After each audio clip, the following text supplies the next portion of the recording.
tous, aujourd'hui nous allons nous pencher sur la difficile question de la morphologie verbale en français. Et pour ne plus confondre avec les formes composées en anglais, nous allons commencer par nous pencher sur elles, les fameuses formes composées.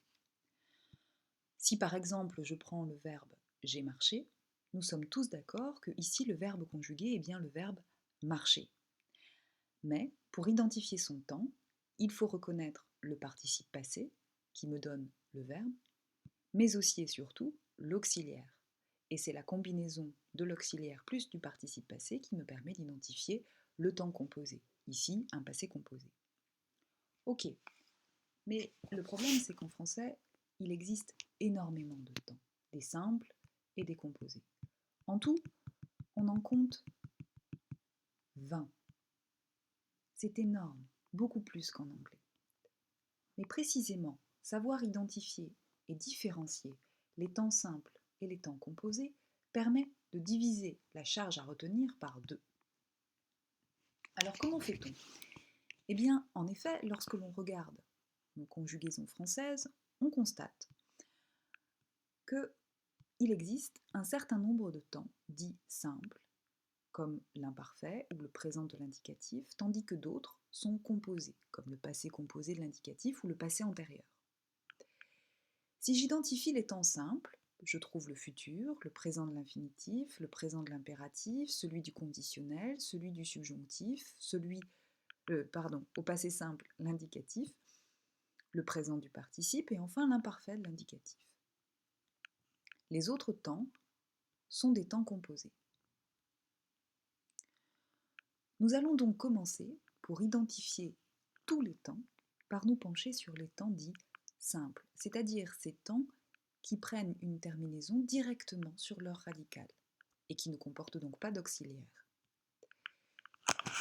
Quand on regarde ces temps, on constate qu'il n'en reste plus que 10 temps simples correspondant à 10 temps composés.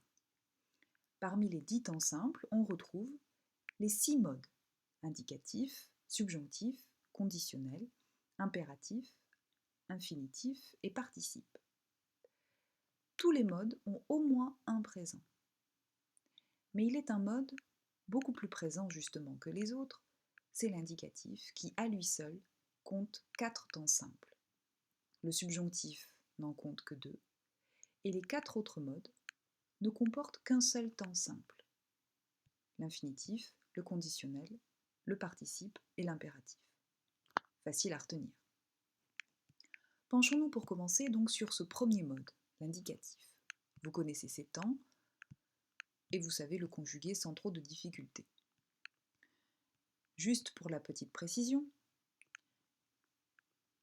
les terminaisons du futur et les terminaisons de l'imparfait et les terminaisons du passé simple sont très très proches pour les verbes du premier groupe.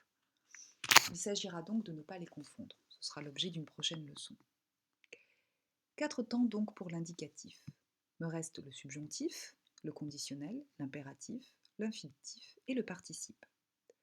Le subjonctif a essentiellement un temps simple qui est le présent et que l'on retrouve en mettant la petite allocution « il faut que ». Il faut que je marche, il faut que j'aie, automatiquement suivi du subjonctif. Jamais on ne trouvera un subjonctif dans une proposition principale indépendante. C'est la raison pour laquelle il y a un que placé devant le verbe. On trouve également au subjonctif l'imparfait du subjonctif, mais c'est un temps très rare, que l'on ne retrouvera qu'à l'écrit, et qui dépend du passé simple. Il fallut que je marchasse, il fallut que j'eusse. Le conditionnel, lui, ne comporte qu'un présent. Il s'agit d'un mélange entre le radical du futur de l'indicatif, marcherait, et les terminaisons de l'imparfait, d'où le AIS. L'impératif, quant à lui, ne comporte qu'un présent également, mais attention, il s'agit d'un mode défectif. Nous ne le retrouverons qu'à la deuxième personne du singulier, la première du pluriel et la deuxième du pluriel. L'infinitif, présent, vous le connaissez bien, mais n'oubliez pas qu'il s'agit bien d'un mode. On utilise l'infinitif comme on utilise un nom. Quant au participe, lui aussi, il peut être soit présent, soit passé. Quand il est présent, il est dit simple. Et c'est donc la fameuse forme en « qui ne correspond pas du tout, ou en tout cas pas toujours, à la forme en ing en anglais. Voilà donc nos temps simples. 10 temps. Qu'en est-il quand j'y ajoute les temps composés? Comment fait-on pour les construire? Eh bien, c'est très simple. On a vu tout à l'heure que pour former un temps composé, il suffit de conjuguer l'auxiliaire. Ainsi donc, je prends le participe, je remets mon auxiliaire avoir et j'y ajoute le participe passé du verbe marcher, qui n'est autre que marcher avec un et. L'intégralité de cette forme, ayant marché, forme le participe passé. Souvent, on les lide en ne mettant que le mot marcher, mais il est bien d'accord qu'il y a toujours un ayant sous-entendu. Ce faisant, en utilisant l'auxiliaire avoir, j'ai construit un participe passé, c'est-à-dire le passé du participe présent. Gardons cette même logique pour tous les autres temps. J'utilise mon auxiliaire, avoir au présent de l'indicatif, j'ajoute mon participe passé et j'ai obtenu le passé du présent de l'indicatif, à savoir le passé composé.